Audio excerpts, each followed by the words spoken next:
Hey Bruce, so convention season, such as it is upon us as it is every year, but of course this year is much different thanks to certain events that have happened around the world which are putting a bit of a curtailing on this season so far.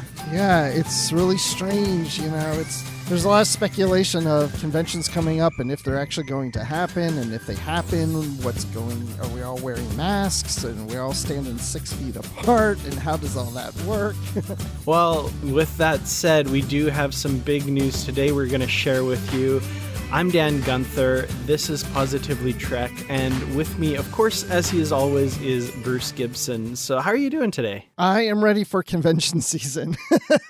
I'm going to be honest with you, and I guess this is kind of leading into what we're going to talk about, but I just was saying to my wife the other day, I was like, you know what? I don't know if Star Trek Las Vegas is still happening or not, but if it's happening, I know a lot of people said they're still not going to go because of COVID-19, but I said, I've been stuck at home all this time. I'm just dying to go. It wasn't even a thing that I was definitely going to go to, but I was like, I just so want to go just to get away and get out of the house. And I don't even know if it was going to happen. Yeah, I definitely understand that impulse for sure. But we do have some big news regarding the Star Trek Las Vegas convention. There's been speculation in recent weeks. Is it going to go ahead as scheduled? Is it going to be changed? And we now have an answer to that with an email that was sent out to people subscribed to their mailing list. And it seems that the Star Trek Las Vegas convention is being postponed.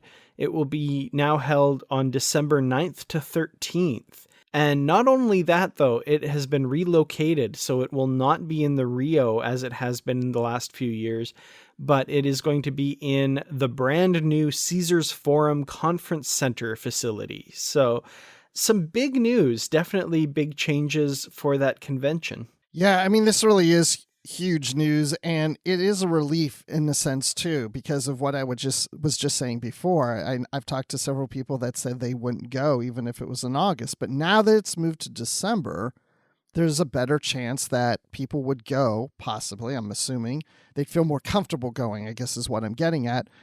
But it also gives us a little more time to see how things are going with COVID-19. I mean, we still could hit a second wave, or who knows what things are going to be like by then. I don't want to bring this on a downer, but yeah, it still could get canceled or moved again, just depending on what's going on. But at least we know, don't buy your plane tickets. Don't make plans to travel in August if you're planning on going. Now you've got more time, and let's kind of wait and see. Absolutely. So if you have purchased a ticket for Star Trek Las Vegas for this summer, and are just kind of hearing this news, there are a few things that you do need to know, and some action items that you need to do pretty quickly here. For example, attendees must cancel their hotel reservations right away, as soon as possible, because, the sooner you do that, the sooner you'll be able to hopefully get that all sorted. But with regards to the tickets to the convention, from the time this episode goes out, which is Tuesday, June 9th, you will have 10 days in which to cancel your tickets if you are not able to make the December date. And if after that time, June 19th is kind of the deadline for that, your tickets will be carried over to the December date. So very important that, if you find yourself unable to attend, get on that right away and make sure that you're getting that all sorted, because there's not a lot of time. There's a pretty small window in which you need to figure out if you can make this new date or not. Yeah, and I have not purchased tickets. I was waiting till we got closer to the date because, like I said, I wasn't even sure I was going. Even prior to the whole COVID-19 thing, I still wasn't sure if I was going to go or not, and I was waiting until we got closer to that date. So I'm not in that bucket. I just hope people do hear this that have tickets and realize that they need to make a decision really soon, because I would hate for that date to pass and they're like, oh, I can't go in December. Oh, wait, I missed the window. I didn't even hear about this. But I'm sure they've sent emails out directly. I know I got an email, you got an email in your inbox, and we don't even have tickets. And we got alerted to this. So the email does say if you'd like a refund for the convention to contact them at customer.service@creationent.com. So remember, June 19th is your deadline to do that. They want you to include your invoice number and the convention name/city in your email. So, of course, the official Star Trek convention, Las Vegas, basically. So, interesting news. I unfortunately will still be unable to make Star Trek Las Vegas this year for a variety of reasons and circumstances. But if, things look safe by then and there's not a huge second wave that we're in the middle of, I wish all the attendees the best of luck and a great convention, especially in this brand new facility, which is kind of cool.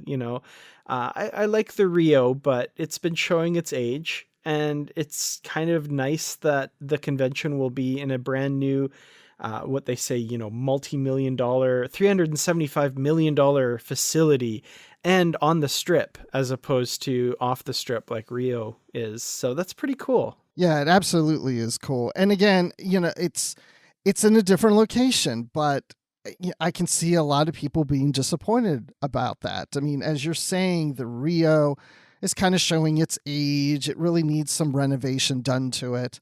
But there's also a history there. There's a tradition. And I don't really have that strong of a tradition with the Rio myself because I've only been to 2 Star Trek Las Vegases. And I mean, I'd like to go back to the Rio just because the last 2 I went to were there. But at the same time, it's like I'm fine with a different location, especially if it's newly renovated. It feels newer. It's fresher. It's on the strip. You're closer to other things. So that's attractive to me. But, I always would hear people talk about going, the Masquerade Bar. That was always a big thing at the Rio. Well, that tradition's gone. I can see a group of people all saying one night they're going to go to the Rio just to go to the Masquerade Bar for one night. That would be pretty cool. I remember back in the day, and I think I went to one convention when it was still at the Las Vegas Hilton. So, they have changed in the past. I am wondering, the wording in this isn't exactly completely clear. Is this a permanent move to this new facility, or will they be back at the Rio once it gets back to their regular time frame? There's kind of one sentence in here that made me think this is a permanent change, but reading it again, it may not necessarily be.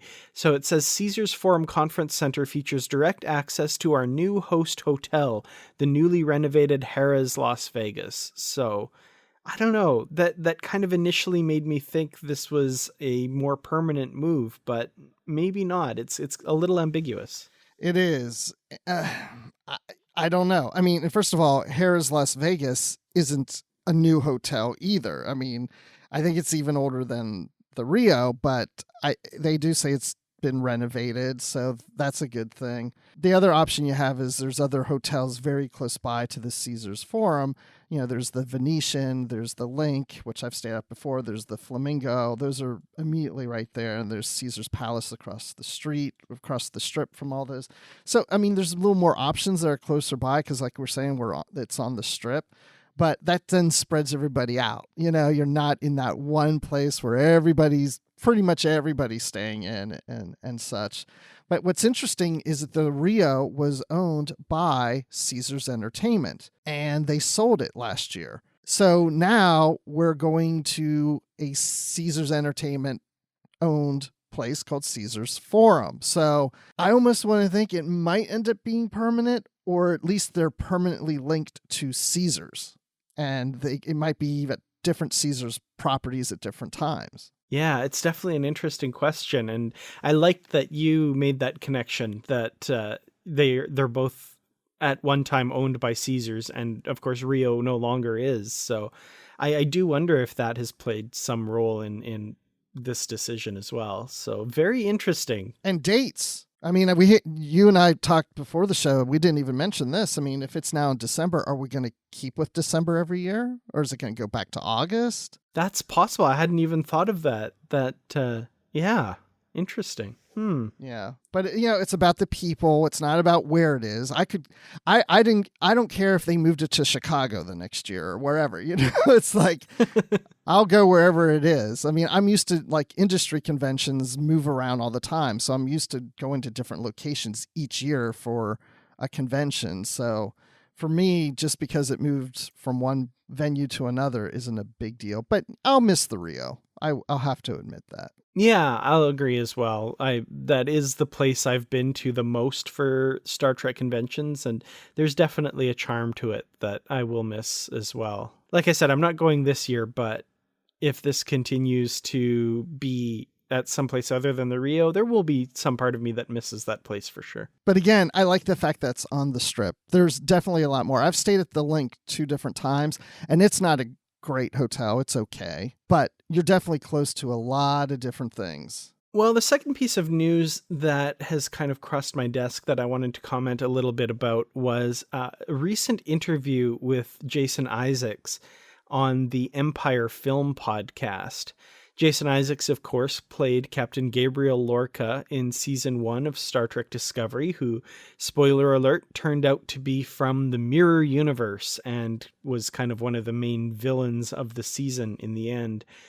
Prime Lorca, however, the Lorca from the Prime Universe, was never found.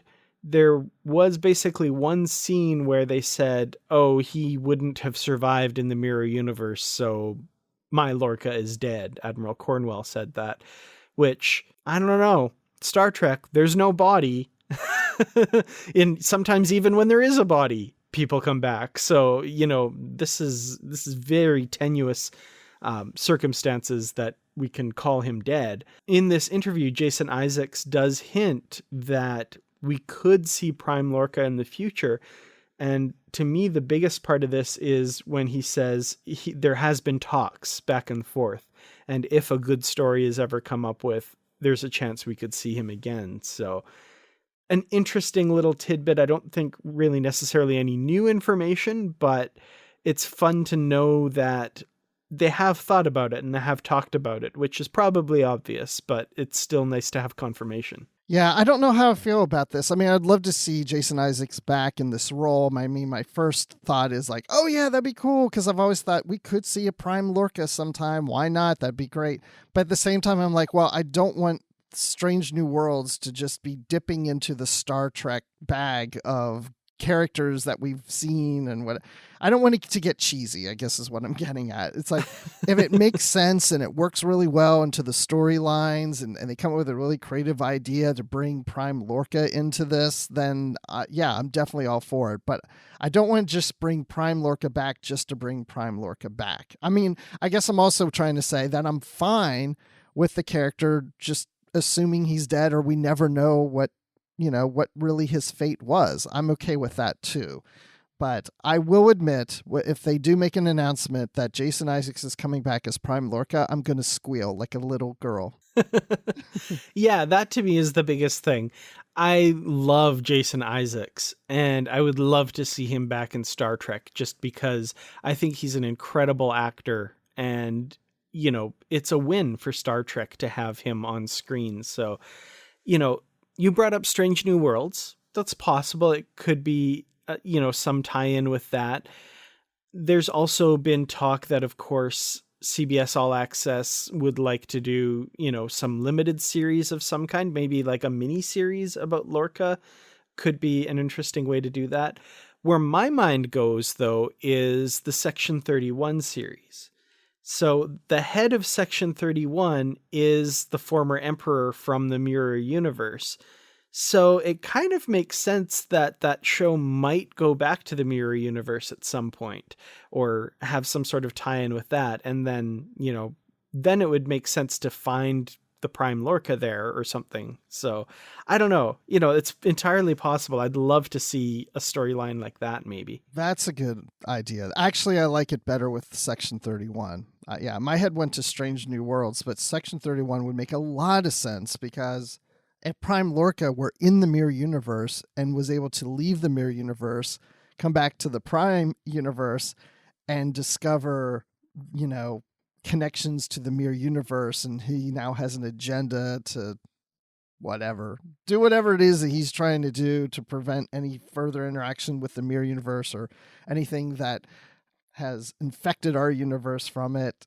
And yeah, that, or even or he returns and Giorgio, part of the Section 31, wants to get rid of Prime Lorca because he would have information that would expose her to other people or something, There's definitely connections there. But, how do you get Giorgio back from the future? Not to say that Marty McFly is involved in this, but... Yeah, this is a question that has been batted around a bit. I have a bit of a theory. I have no idea if it's at all true or anything like that. But I think that by the end of season 3, Giorgio is going to make her way back to the 23rd century somehow. And I think that's going to tie in with the short trek episode Calypso, where the Discovery computer says it has been waiting for 1,000 years for the crew to return. So I think somehow Giorgio takes Discovery back to the 23rd century and then hides it for 1,000 years for the Discovery crew to get it again in the 33rd century. I don't know, just like working with the dates and stuff, I'm like, oh, that could be an interesting thing. It's totally just 100% speculation. I have no reason to think other than that one line in Calypso that might be the case. There's no reason why that couldn't work. I mean, that sounds great. My concern with Giorgio coming back to the 23rd century is she has now seen the future. And if she's part of Section 31... how's she going to use that to her advantage? And is she going to do things that change the timeline? Yeah, I'm a bit concerned about her is what I'm getting at. Well, I think that maybe you're meant to be.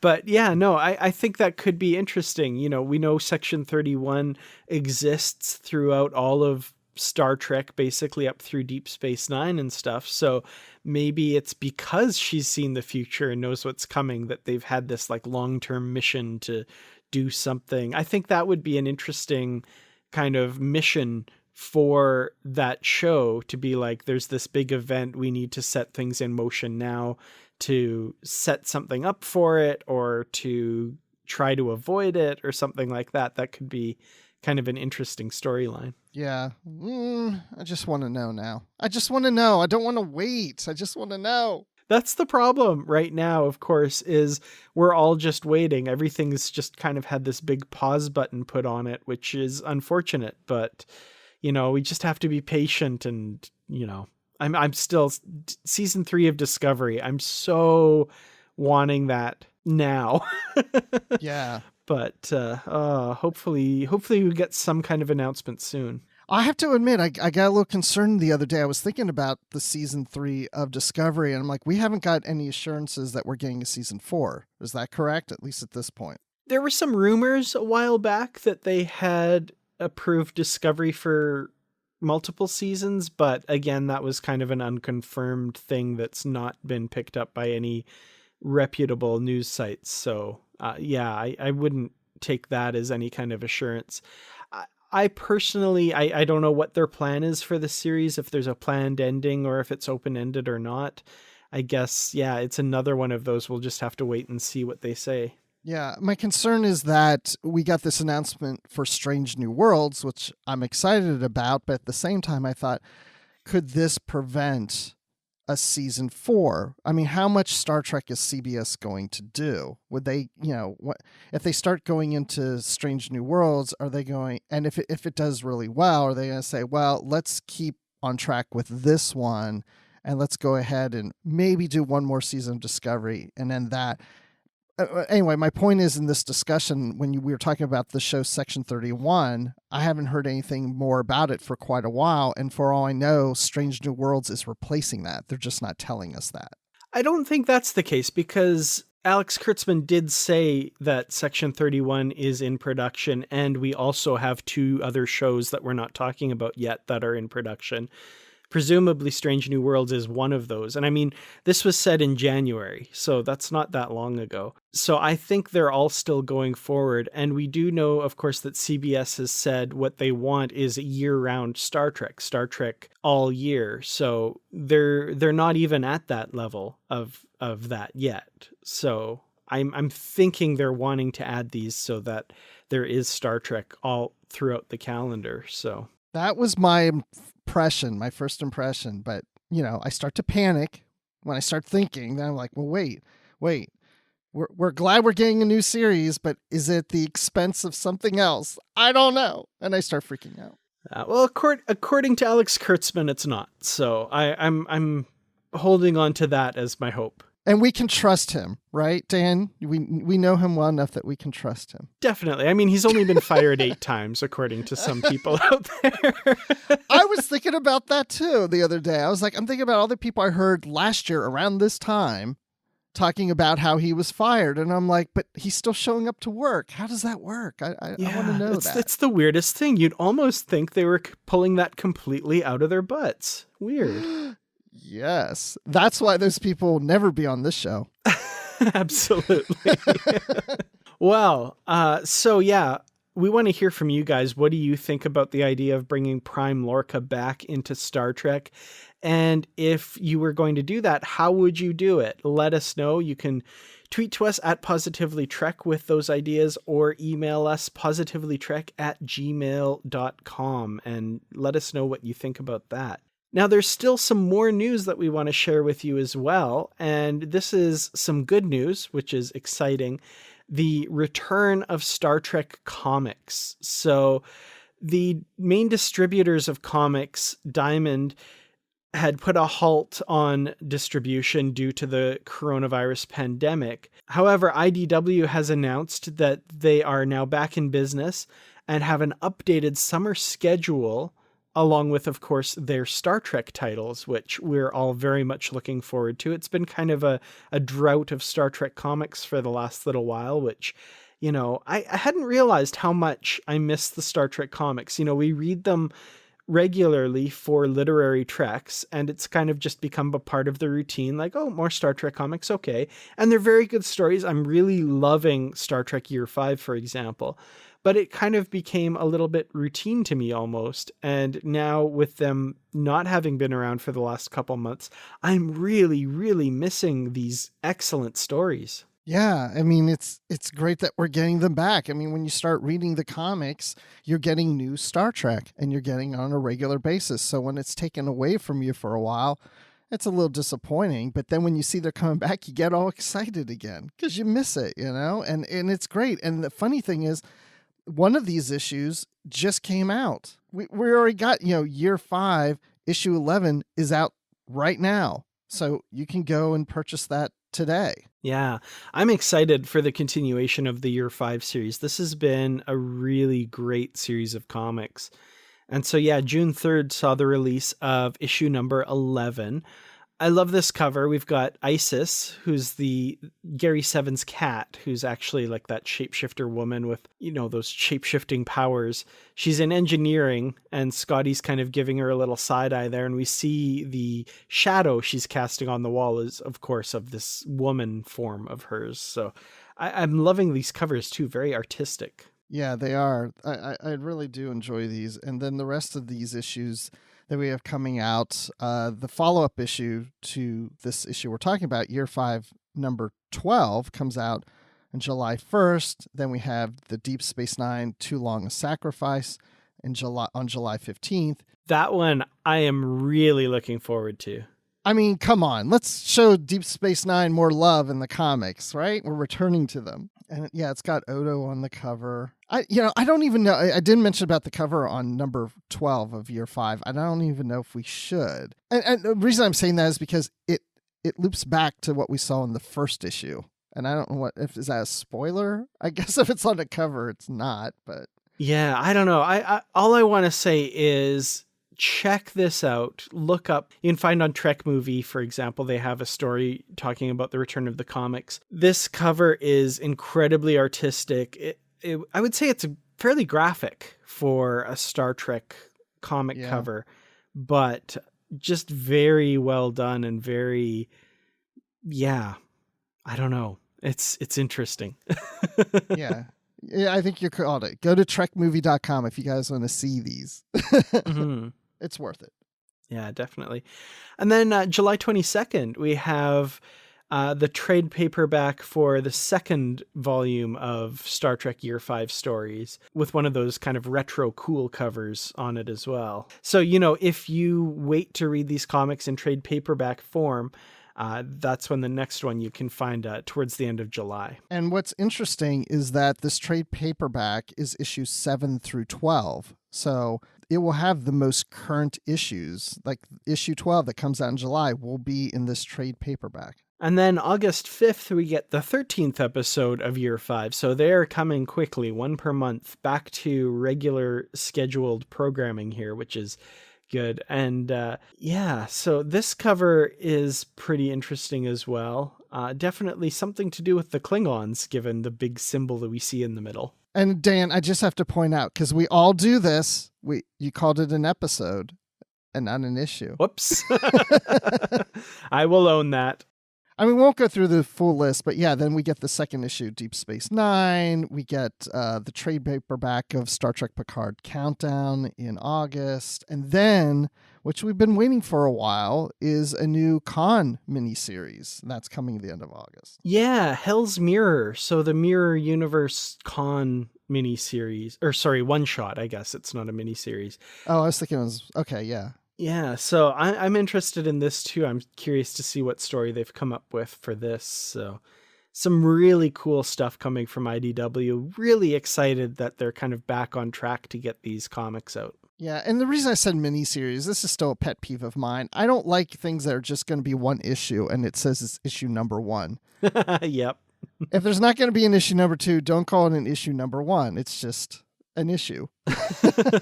Bruce has an issue with IDW's issues. I just have issues in general with a lot of things.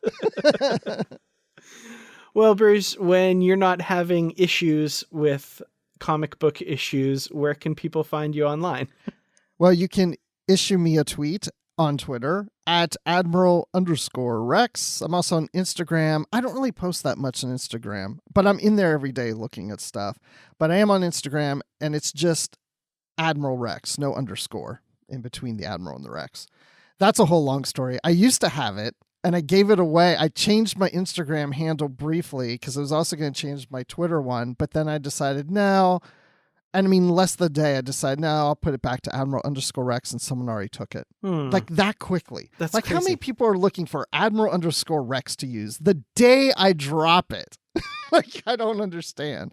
But hey, if you want to follow that guy on Instagram, he does still post. So, and of course, you can find me on Literary Treks with Dan, and I do the Star Wars report occasionally about Star Wars. Definitely. And you can find me at Kertrats on Twitter, KERTRATS. I'm also on Instagram. I post a little bit there, not too often. I'm at Kertrats47 on Instagram. So I don't remember exactly. I'm assuming Kertrats was taken when I looked. So, you gotta just stick the most Star Trek of all numbers on the end if you're going to stick a number on there. So Kertrats47 on Instagram.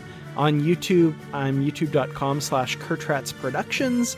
And of course, as Bruce said, we do Literary Treks as well, where you can find us talking more about all these wonderful comics that we mentioned in this episode.